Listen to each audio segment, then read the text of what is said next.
Tutti i cittadini hanno pari dignità sociale e sono uguali davanti alla legge, senza distinzione di sesso, di razza, di lingua, di religione, di opinioni politiche e di condizioni personali e sociali.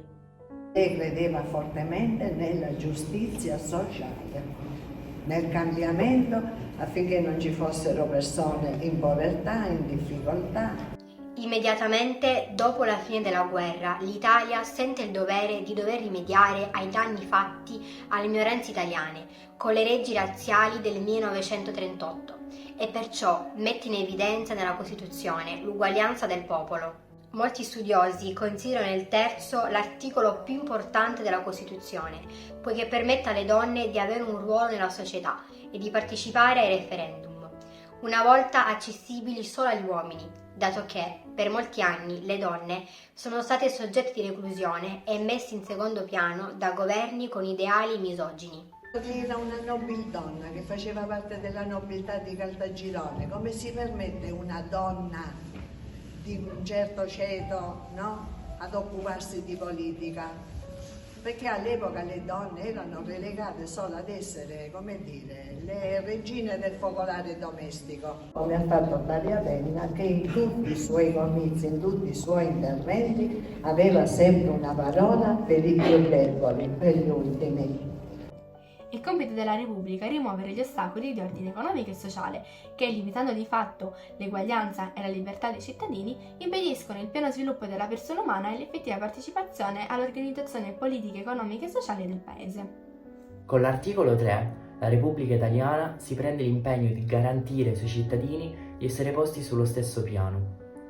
Per assicurare la nascita dell'articolo così come lo conosciamo, sono stati fondamentali diversi ideali politici, dei contributi tra i partiti e il contributo delle donne nell'Assemblea Costituente. Quelle poche volte che è intervenuta è stato sempre per rimettere, come dire, per ridefinire meglio alcuni punti. Negando definitivamente tutto quello che era stato imposto dal partito fascista, l'Italia ha bisogno di rialzarsi e di riunificarsi, poiché la guerra mondiale distrusse gli animi della gente. Bisognava lottare per quegli ideali per cui i partigiani e le partigiane diedero la propria vita.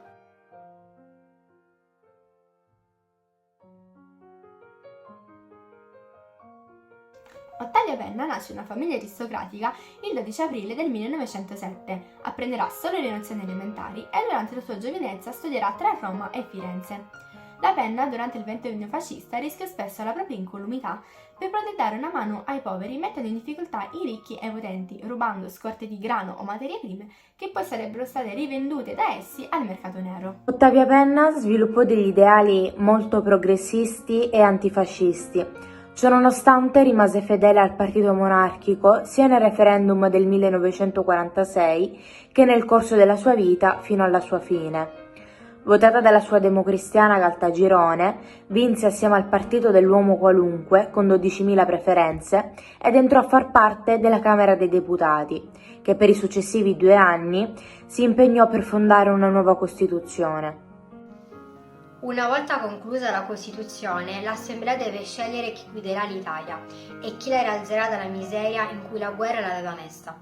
Bisognava eleggere un presidente. Vincerà Enrico De Nicola con 396 voti, ma tra i tanti uomini spicca il nome di Ottavia, che viene votata da 32 deputati per rappresentare la nuova Italia. Non si era mai visto nella storia dell'Italia che una donna venisse votata per assumere una carica politica, tantomeno una così importante come quella del Presidente della Repubblica. Non mancarono di certo le critiche per la scelta di Ottavia, ma vennero smentite seduta stante dal fondatore del partito qualunquista Guglielmo Giannini.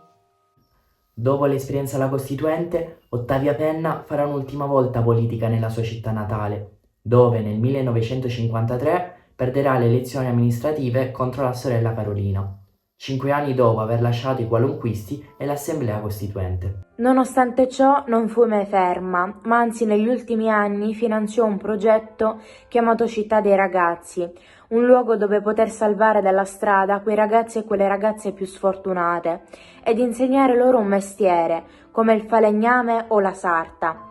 La città dei ragazzi venne inoltre fornita di diversi campi sportivi, come quello da calcio o da pallavolo. De Vinci decise di aprire di dare vita alla città dei ragazzi e lei per 2 anni ha garantito il pane a più di 100 ragazzini perché attraverso il frumento che raccoglieva dalle proprietà, no? Per 2 anni. Insomma, Caltagirone volle salvare quei ragazzi, inserendoli in una cittadella autosufficiente. La Penna in quel periodo ricoprì anche l'incarico di ispettrice regionale del movimento femminile del Partito Nazionale Monarchico. Fino alla sua fine, lei possederà un grandissimo disprezzo per la Repubblica, infatti capovolgerà i francobolli nelle lettere. Ottavia Penna si spense nel dicembre del 1986 all'età di 79 anni, vedova di circa 20 anni. Nel 2008 Caltagirone la ricorda con una targa in marmo posta di fronte a casa sua e l'anno successivo viene pubblicato un libro in suo onore. Le donne furono chiamate al voto e lei invitava le donne a partecipare, ad essere presenti per migliorare il nostro paese, la nostra Repubblica.